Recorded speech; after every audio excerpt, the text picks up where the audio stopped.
برادران ملت اسلامی، السلام علیکم ورحمۃ اللہ وبرکاتہ۔ الحمدللہ الحنان المنان الذي خلق الانسان وعلمه البيان، والصلاة والسلام على رسوله سید الانس والجان وعلى آلہ واصحابہ ذوی الخیر والاحسان، اما بعد فأعوذ بالله من الشيطان الرجيم، بسم الله الرحمن الرحيم، وقل جاء الحق وزهق الباطل إن الباطل كان زهوقا، صدق الله مولانا العظیم۔ بارگاہ رسالت مآب صلی اللہ علیہ وسلم میں درود پاک کا ہدیہ پیش کریں۔ اللہم صلی علی سیدنا و مولانا محمد معدن الجود والکرم وآلہ واصحابہ الکرام وابنہ الکریم وبارک وسلم صلاة دائمة سرمدا ابدا۔ عزیزان گرامی وقار، میں یہ چاہتا ہوں جہاں پر آ کر ہم رکے تھے وہیں سے ہم پھر آگے بڑھتے ہیں۔ ہم رکے تھے کہاں آ کر؟ کچھ دیر کی خاموشی ہے، اس کے بعد ہم آگے بڑھتے ہیں، اس لیے کہ مجھے کوئی شعر اب یاد کرانے کی ضرورت نہیں اور نہ ہی کسی کے سامنے کچھ بولنے کی ضرورت ہے۔ حالات تو ایسے تھے کہ جو نان مسلم تھے وہ بھی ہمیں جیل میں دیکھ کر یہی کہتے تھے کہ آپ ہی نے کہا یہ فلاں بات۔ ہم نے کہا اللہ تبارک و تعالیٰ نے تم کو بھی یاد کرا دیا۔ میرے عزیزو، ستیزہ کار رہا ہے ازل سے تا امروز، شرار بو لہبی سے چراغ مصطفی بھی۔ یہ آج کل کے معاملات نہیں، ابتدا سے حق اور باطل کے معرکے ہوتے رہے، لیکن ایک بات میں آپ سب کو بتانا چاہتا ہوں، مظفر کو مقید نہ سمجھ اے سیاد۔ سیدنا مظفر حسین کچھوچھوی رحمت اللہ تعالی علیہ جیل گئے تھے، قید میں تھے، تب انہوں نے یہ شعر کہا تھا کہ مظفر کو مقید نہ سمجھ اے سیاد، میری یہ اسیری بھی سنت آبائی ہے، میرے آبا و اجداد کی سنت ہے جس پر میں عمل کر کے آ رہا ہوں، میرے بزرگوں کی یہ سنت تھی۔ بہرحال جن کو جس راستے سے مجھے گزارنا تھا، لوگوں کے دلوں میں یہ ٹھنڈک تھی شاید کہ زبان بند کر کے چند دنوں کے لیے قید کر دیا جائے، مگر میرا عقیدہ یہ تھا کہ اللہ تبارک و تعالی جب تک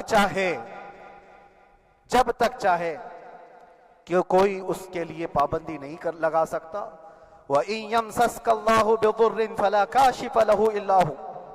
رب تعالیٰ فرماتا ہے اگر اللہ تعالیٰ تمہیں کوئی مصیبت دے تو اس کے علاوہ کوئی ٹال نہیں سکتا۔ وَإِن يَمْسَسْكَ اللَّهُ بِخَيْرٍ فَلَا رَادَّ لِفَضْلِهِ، اور اللہ کسی کو بھلائی دے دے تو پھر اس کو روک بھی کوئی نہیں سکتا۔ مولا تبارک و تعالیٰ اگر کسی کو کوئی مقام عطا کر دے تو ہزاروں کیڑوں کے پھڑپڑانے سے وہ مقام ختم بھی نہیں ہو سکتا۔ اللہ تبارک و تعالیٰ جس کو بڑھانا چاہے اس کے لیے کوئی راستہ رکاوٹ نہیں بن سکتا۔ اس لیے کہ ہم نے تاریخ میں دیکھا ہے پیبند لگے کپڑے پہننے والے، پیروں میں چپل نہیں تھے، جن کے ناخن تک اکھڑ جاتے تھے، لیکن وہ جب چلتے تھے قیصر و کسریٰ بھی کانپتے تھے، جن کا ہی یہ نعرہ تھا ٹل نہ سکتے تھے جنگ میں اگر اڑ جاتے تھے، پاؤں شیروں کے بھی میدان سے اکھڑ جاتے تھے، حق سے سرکش ہوا کوئی تو بگڑ جاتے تھے، ارے تیغ کیا چیز ہے ہم توپ سے بھی لڑ جاتے تھے۔ یہ وہ صحابہ کرام اور اسلاف کرام، ان کا یہ معمول تھا۔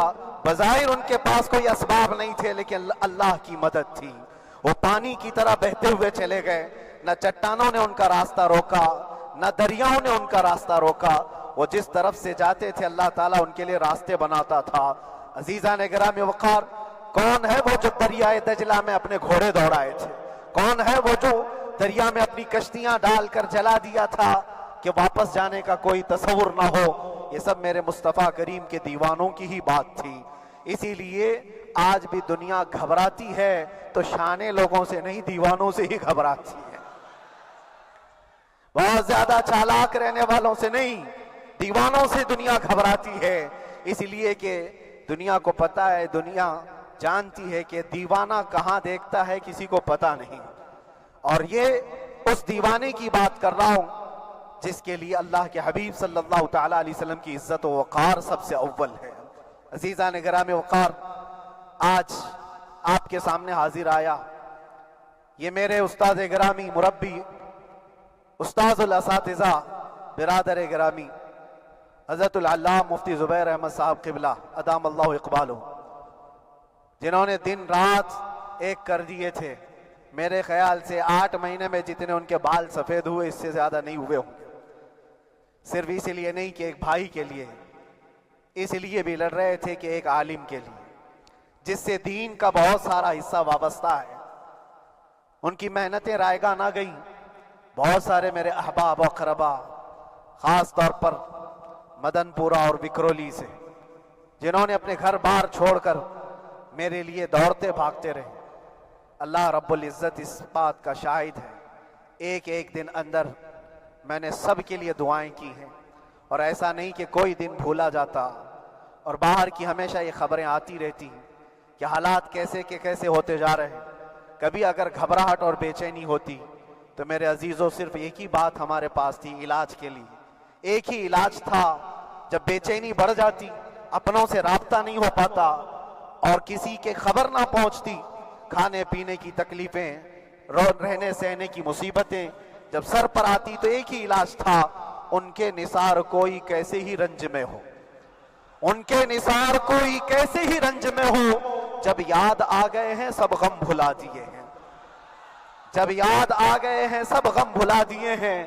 اس رسول محترم صلی اللہ تعالیٰ علیہ وسلم کا احسان عظیم ہے۔ بار بار مجھے یہ احساس ہوتا رہا، پوری دنیا اگر چھوڑ دے مگر یقین تھا آمنہ کا لال کبھی نہیں چھوڑے گا، اور چھوڑا بھی نہیں، اور چھوڑا بھی نہیں۔ ہر رات جو ہمارا معمول تھا، ہم نے جو دیکھا، ہماری پچھلی زندگی میں ہم نے اتنے عجائبات نہیں دیکھے ہوں گے جو 8 مہینے کے اندر ہم نے دیکھے۔ نبی پاک صلی اللہ تعالیٰ علیہ وسلم کے انعامات و اکرامات، رب تبارک و تعالیٰ کی مدد سے دل مضبوط ہوتا ہے۔ عزیزان گرامی، ہم نے تو وہاں ایسے لوگوں کو دیکھا جو ڈپریشن کا شکار ہو کر کافر بھی ہو گئے، اور حالات سے گھبرا کر کے وہ انکار کر بیٹھے، کوئی خدا نہیں ہے، کوئی مدد نہیں آتی ہے۔ ایسے حالات وہاں دیکھے، لیکن ان حالات میں بھی اللہ تبارک و تعالیٰ کی مدد ساتھ رہی۔ رسول پاک صلی اللہ تعالیٰ علیہ وسلم کا انعام و اکرام یہ تھا کہ جس طرح سے گئے تھے اسی طرح سے واپس بھی آئے، جس طرح سے گئے تھے ویسی واپس آئے، اور نہ میرے مصطفیٰ نے باہر میری عزت میں کمی کی، نہ اندر عزت میں کمی کی، کہیں پر بھی نہیں۔ الحمدللہ، جس شان کے ساتھ رسول پاک صلی اللہ تعالیٰ علیہ وسلم اپنے چاہنے والوں کو رکھتے ہیں، وہ میں نے دنیا میں دیکھا، اور پھر یہ عرض کیا، آقا آج آپ کی عزت پر بات کرنے والے کو چاہے وہ 1000 کال کوٹری کے اندر ہو، آپ عزت کے ساتھ بٹھاتے ہیں تو پھر قیامت کے دن اس کی عزت کا کیا حال ہوگا۔ عرش حق ہے مسند رفعت رسول اللہ کی، دیکھنی ہے حشر میں عزت رسول اللہ کی۔ میرے عزیزو، ایک بات کو طے کر کے چلو، انہیں جانا انہیں مانا، نہ رکھا غیر سے کام، للہ الحمد میں دنیا سے مسلمان گیا۔ اس ایک بات میں جو عزت ہے، دنیا کے کسی مقام و منصب اور مرتبے میں عزت نہیں ہے۔ اور حالات دنیا انشاءاللہ میں سناتا رہوں گا۔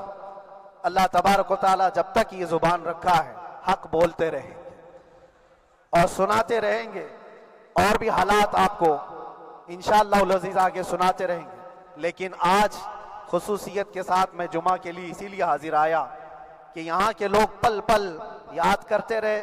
حضرت مجھے ہر بار خبر دیتے کہ جب نماز سے فارغ ہو کر کے میں نکلوں تو مجھے لوگ پکڑ لیتے، کیا ہوا، اب کیا خبر ہے۔ تو جس قدر آپ کی بے چینی تھی، بے قراری تھی، میرے عزیزو مجھے بھی ملنے کی بے چینی اور بے قراری تھی، لیکن یہ ایک سٹیج تھا جس سے گزارا گیا ہے، ایک مقام تھا جس سے گزارا گیا۔ میں تو ایک نکما آدمی، میں تو ایک کم پڑا ہوا ہوں، لیکن آپ کو بزرگان دین کی اگر تاریخ پتہ ہو، امام اعظم ابو حنیفہ رضی اللہ تعالیٰ عنہ، جن کو ناحق جیل میں رکھا گیا تھا، امام موسیٰ کاظم رضی اللہ تعالیٰ 7 سال تک قید میں رہے۔ یہ کون امام موسیٰ کاظم؟ جن کے دربار میں جانے کے لیے غوث اعظم عبد القادر جیلانی رضی اللہ تعالیٰ 4 کلومیٹر دور اپنی چپل اتار دیا کرتے تھے۔ امام موسیٰ کاظم کا وہ دربار ہے جن کو باب الحوائج کہا جاتا ہے۔ تو اس امام کو 7 سال تک بغیر کسی قصور کے قید میں رکھا گیا، اور حد تو یہ ہے کہ اسی قید خانے میں زہر دے کر کے آپ کو مارا گیا ہے۔ آپ کا جنازہ جیل سے نکلا تھا۔ امام احمد بن حنبل جن کو 5 لاکھ حدیثیں یاد ہیں، نبی پاک صلی اللہ تعالیٰ علیہ وسلم کی، بغداد کے سرے بازار آپ کو ننگی پیٹھ پر کوڑے مارے گئے۔ آپ کو اندازہ ہے بزرگان دین کی ایک لمبی فہرست ہے۔ جب میں وہاں گیا تھا تو ایک بزرگ کی بڑی یاد آئی، وہ تھے حضرت مجدد الفیسانی رضی اللہ تعالیٰ۔ اکبر جیسے ڈکٹیٹر کے سامنے، اس زمانے کے سب سے بڑے ڈکٹیٹر بادشاہ کے سامنے آپ نے حق بات کا اعلان کیا تھا۔ مجدد الفیسانی رحمت اللہ تعالیٰ علیہ نے فرمایا تھا کہ اسلام نام سے جو دین ہوگا وہ محمد عربی کا لایا ہوا ہی دین ہوگا، کسی اور بادشاہ کا بنایا ہوا نہیں ہوگا۔ اس بات پر آپ کو قید میں ڈالا گیا تھا، 8 سال تک قید میں رکھا گیا۔ 8 سال میں بادشاہ مر بھی گیا، بیٹا بادشاہ بنا، لیکن کسی نے آ کر جہانگیر کے سامنے یہ بات رکھی کہ آپ کے باپ نے جس مولانا کو قید میں ڈالا تھا گوالیار کی جیل میں، 8 سال میں جیل کا نقشہ بدلا ہوا ہے۔ تو بادشاہ نے پوچھا ہوا کیا ہے؟ کہا کہ اس مولانا نے 8 سال میں تقریباً 700 قیدیوں کو عالم بنا دیا ہے۔ درس حدیث، درس تفسیر، قرآن کا علم، نمازیں جماعتوں سے وہاں اس طرح ادا ہوتی ہیں جیسے لگتا ہے گنبد خضرا کی چھاؤں میں ہے۔ رب تبارک و تعالیٰ کا یہ احسان عظیم تھا۔ ان 8 مہینوں میں بحمدہ تعالیٰ میں نے اپنی لائف میں کبھی اتنی امامت نہیں کی تھی جتنی وہاں امامت کیا، اس لیے کہ پابندی نہیں ہو پاتی۔ جب جب امام رہا مسجد میں چھٹیاں ہوا کرتی تھی، ادھر ادھر آنا جانا، لیکن وہاں پر کبھی کسی نماز میں چھٹی نہیں ہوئی۔ اور امامت اللہ تبارک و تعالیٰ کو جہاں لینا ہے وہاں لیتا رہے۔ اور مجھے اس بات کا تھوڑا قلق تھا، 24 سال سے میں تراویح سنا رہا تھا، 24 سال، 24 تراویح ہو چکی تھی، رمضان المبارک کا 24 گزر چکے تھے، 25واں سال تھا، ظالموں نے مجھے رمضان سے پہلے اندر کر دیا۔ بار بار یہ خواہش ہوتی تھی کہ میری تراویح چھوٹنے نہ پائے، 25ویں تراویح ہے، 25ویں محراب ہے، لیکن رب تبارک و تعالیٰ کا احسان، اندر موجود سارے مسلمانوں نے یہ مطالبہ کیا کہ ہم یہاں جماعت سے تراویح قائم کریں گے۔ اور اب تک لوگ الم تری کیف والی تراویح کبھی کبھار پڑھ لیا کرتے ہیں، لیکن سارے لوگوں نے مل کر کے یہ اتفاقاً کہا کہ ہم پورا قرآن آپ سے سننا چاہتے ہیں۔ کیسے کیسے قیدی تھے، کیسے کیسے کرائم والے تھے۔ میں نے کہا آج میں ایک دن پڑھاتا ہوں، ایک پارہ پڑھوں گا، آپ کو اگر لگے تو بتا دینا، بھاری پڑ جائے، کیونکہ لوگ سارے کرمنل ہیں اور کئی طرح کے جرائم کیے ہوئے لوگ ہیں۔ نماز دین سے کہاں زیادہ رشتہ، کہاں ہو سکتا ہے یہ گھبرا کر بھاگ جائیں۔ ایک دن پڑھاؤں گا، اگر آپ کو لگے تو بول دینا، نہیں تو کل سے الحمد للہ۔ پہلے دن تراویح پڑھا ہے، دوسرے دن سارے لوگوں نے کہا آپ نے ایک پارہ پڑھایا ہے، سحری تک بھی پڑھائیں گے تو انشاءاللہ کھڑے رہیں گے۔ یہ جو استقامت، یہ ساری چیزیں دلوں کا جمع ہونا اور ہماری طرف دلوں کو پھیر دینا بغیر اللہ کی مدد کے نہیں ہوتا، رسول پاک صلی اللہ تعالیٰ علیہ وسلم کے کرم و احسان کے بغیر نہیں ہوتا۔ وہ تراویح بھی پڑھتے رہے، تفسیر قرآن بھی سنتے رہے اور قرآن کی تعلیم بھی لیتے رہے۔ پھر مجھے اندازہ یہ ہوا کہ رب تبارک و تعالیٰ کی منشا یہ تھی کہ ہماری تراویح کی محراب کی سلور جبلی جیل کے اندر ہو جائے۔ مجھے اس بات کا کوئی قلق نہیں رہا کہ میری کوئی چیز چھوٹ گئی ہے۔ ہاں، عید، بقرعید، محرم، یہ تمام چیزیں لوگوں کی یاد تو رہتی، رشتہ دار، احبا، اقربا کی یاد، لیکن اللہ کی مرضی، میرا رب تبارک و تعالیٰ جو پسند کرے اس میں ہم راضی ہیں۔ اگر مولا یہ چاہتا ہے کہ میں تنہا پڑھوں تو اس کی رضا میں ہم راضی ہیں، اگر وہ چاہتا ہے کہ مجمع ہزاروں میں ہم نماز ادا کریں تو اس کی مرضی پر ہم قائم ہیں۔ عزیزان گرامی وقار، صبر و سکون کے ساتھ جو حالات گزرے اس میں سب سے بڑا کردار آپ سب کی دعاؤں کا ہے، سب کی دعاؤں کا۔ مشائخ، سارے پیران اعظام، تمام سلاسل کے اور ہر مسجد کے امام اپنے محراب اور منبر سے جو دعا کرتے رہے، یہ سارا ذخیرہ میرے لیے اتنا بڑا ہے جس کو میں بیان نہیں کر سکتا۔ ہر ایک کی جانب سے دعائیں، عورتوں بچوں کی طرف سے منتیں، روزے، نہ جانے کیا کیا کر لیا۔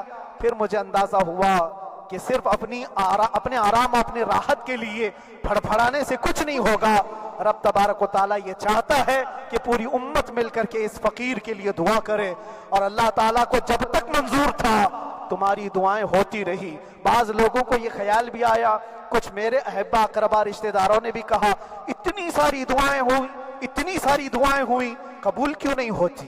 ایک بات یاد رکھو، پوری دنیا مل کر کھڑے ہو کر دعا کرے، اللہ کی قدرت پر کوئی کام کرنا واجب نہیں ہے، اللہ پر کوئی چیز واجب نہیں ہے۔ اگر وہ اپنے فضل سے عطا کر دے تو اس کا احسان ہے، اس کا احسان ہے۔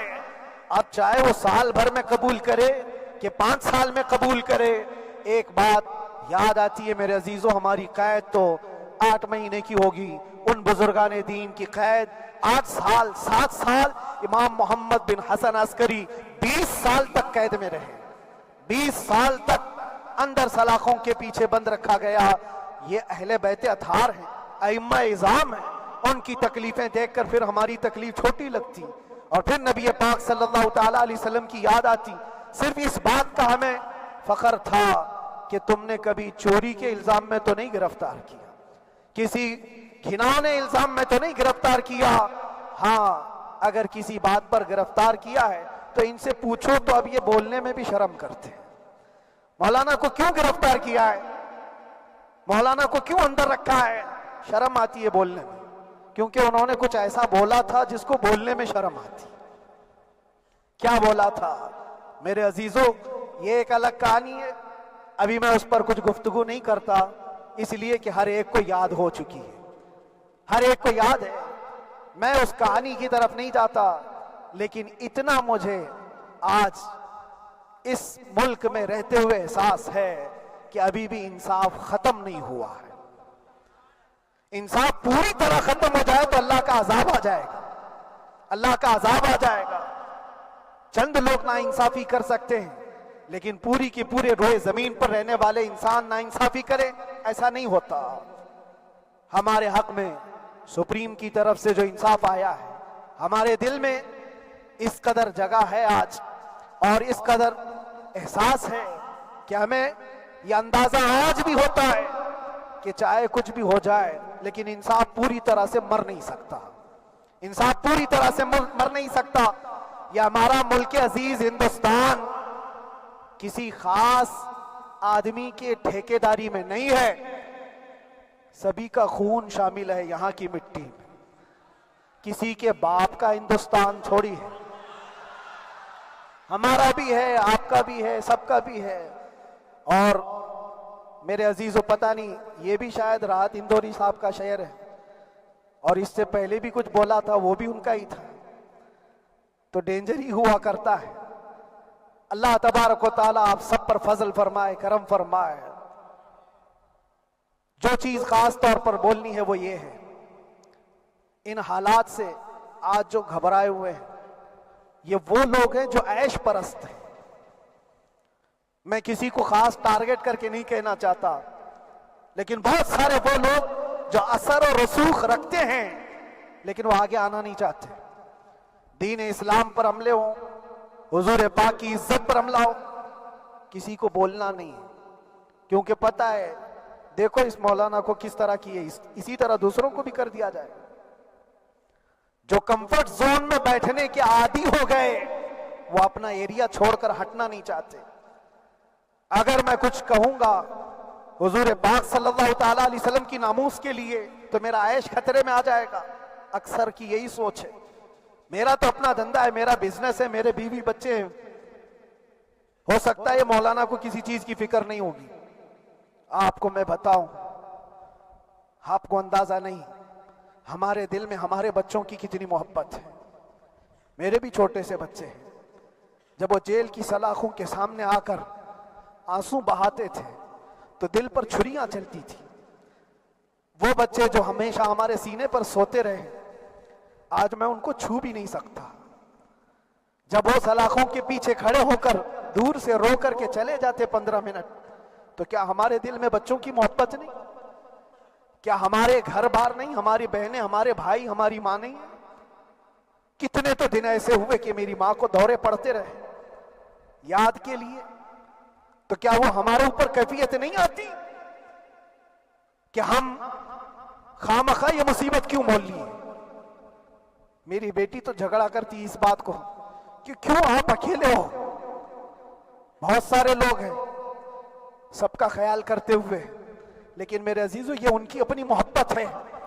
سارا ایک پریوار اور اس سے زیادہ میرے شاگردوں کی ایک دنیا ہے. کتنے ایسے ہیں, میں جانتا ہوں کہ 8 مہینے تک نرم غذا نہیں کھائی میرے ان بچوں نے. میں جانتا ہوں ان کا صرف یہ خیال تھا کہ اندر پتہ نہیں جیل میں آپ کیا کھا رہے ہوں گے, ہم یہاں نرم غذا نہیں کھائیں گے, گوشت مچھلی نہیں کھائی. حالانکہ یہ کوئی چیز تمہارے اوپر واجب نہیں تھی. یہ حالات میں اس لیے بتا رہا ہوں میرے عزیز, کسی کے وہم و گمان میں اگر یہ ہے تو نکال دے کہ میرے آس پاس کچھ نہیں ہے, میں کسی کو چاہتا نہیں, یا میرے ساتھ محبتیں نہیں ہیں. کثرت سے محبت کرنے والے لوگ ہیں میرے پاس. میرے ان بھائیوں کی اور میرے بہنوں کی, میرے گھر والوں کی محبت تو ایسی ہے کہ ان کے گھروں کے بچوں کے معاملات بھی بغیر مجھ سے پوچھے نہیں ہوتے. اگر 8 مہینے اندر رہا تو کسی کا رشتہ نہیں تو بات چیت بھی نہیں ہے. رشتہ نہیں ہوگا جب تک یہ نہ آئے. سارے کام ڈیپینڈ رہتے تھے. مجھے بھی ان تمام چیزوں کا احساس ہے, لیکن یہ سب چیزیں ایک طرف, میرے مصطفیٰ کی عزت اپنی طرف.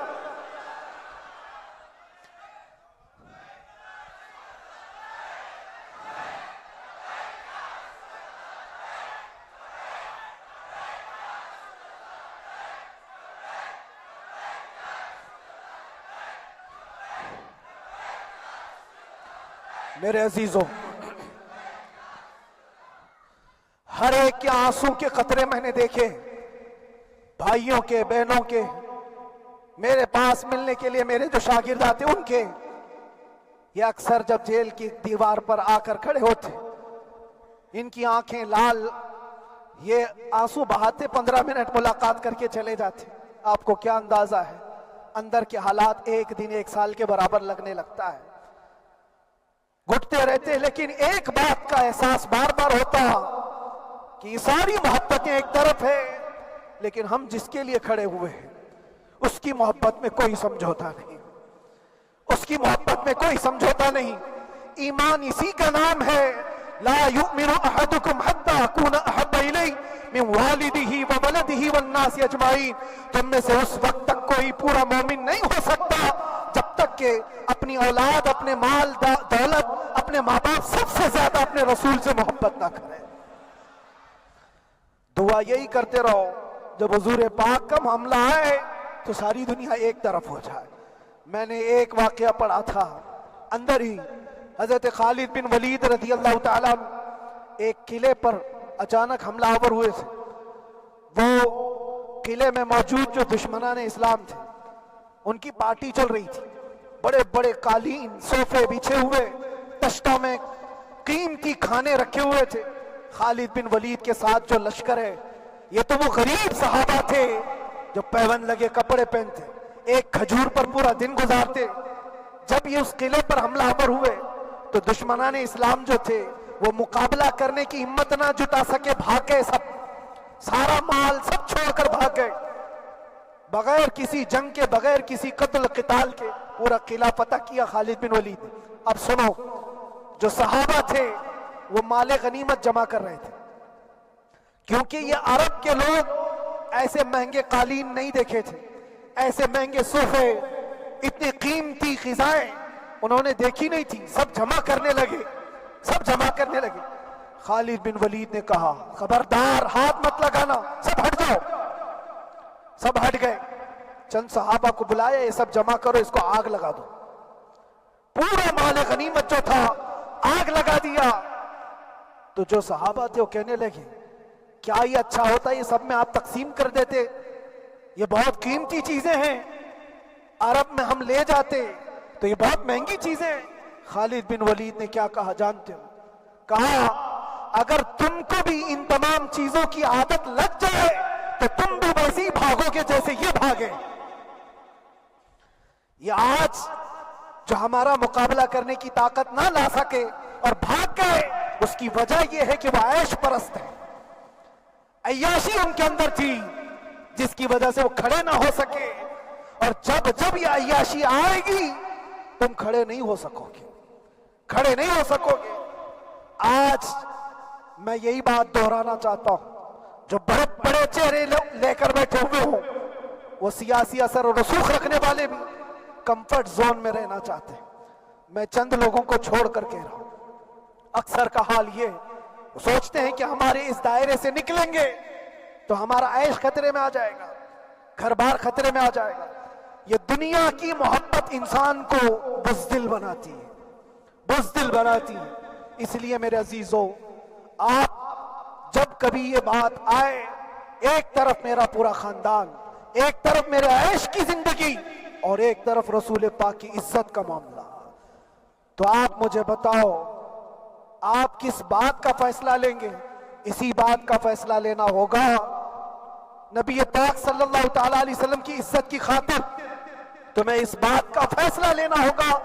اپنا سب کچھ گنبد خضرا کل بھی تھا آپ، میرے نبی سے میرا رشتہ کل بھی تھا آپ، اور بتلا دو گستاخ نبی کو غیرت سنی زندہ ہے، ان پہ مر مٹنے کا جذبہ کل بھی تھا آپ۔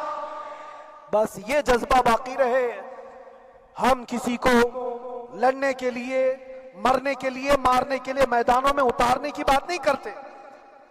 میں اکثر اپنی تقریروں میں کہا کرتا ہوں، یا آپ سے پہلے بھی کیا، اگرچہ میری تقریروں کو ڈائیورٹ کیا جاتا ہے، آج بھی بہت لوگ ہوں گے، بلکہ آج مدن پورہ کا یہ پہلا جمعہ ہے، مجھے اندازہ ہے پورا ہندوستان نہیں باہر بھی سب کی نظریں اس پار ہیں کہ آنے کے بعد یہ کیا بولتا ہے، آنے کے بعد یہ کیا بولتا ہے۔ سب اسی انتظار میں ہیں، میں سب کو ایک ہی میسج دوں گا، آنے کے بعد وہی بولے گا جو پہلے بولتا تھا۔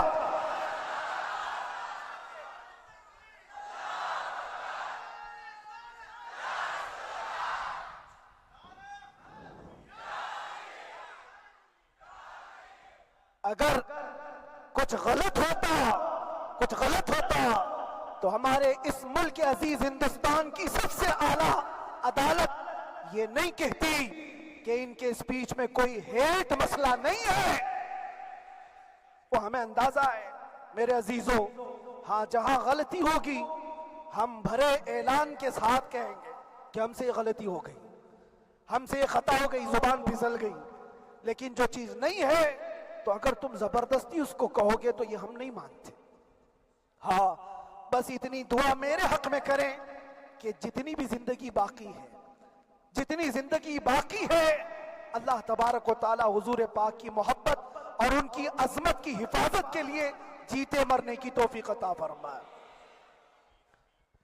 ہمارا کام صرف اتنا رہ گیا، جو میسج دینا تھا وہ ہم نے دے دیا۔